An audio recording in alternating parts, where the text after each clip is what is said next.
Today, I will show you how to make this delicious tomato and egg dish. Let's do it. This is one of the most common dishes you will find on a Chinese family's dinner table. It's so iconic and super simple to make. Here's a list of ingredients we will need. Turn the stove on to medium to high heat. If you are using a stainless steel pan, you can do the water drop test to see if it's heated up enough. The droplets will roll instead of evaporate like this.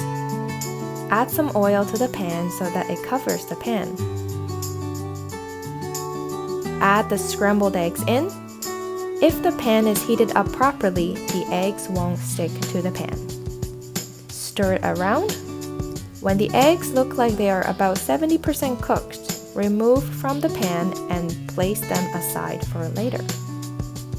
In the same pan, add some oil again. Now add in the bigger tomato chunks. Let the tomato chunks cook and stir it around occasionally.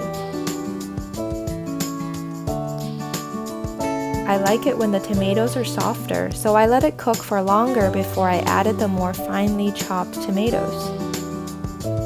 But if you prefer them crunchier, you can go to the next step quicker.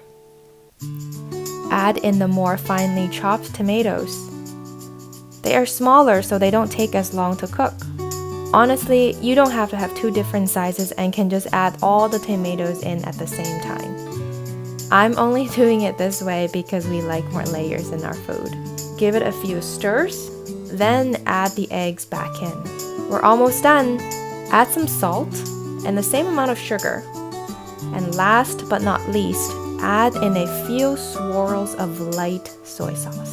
Give it a few quick stirs. As the final step, add the green onions in and mix them into the rest of the dish. And it's done!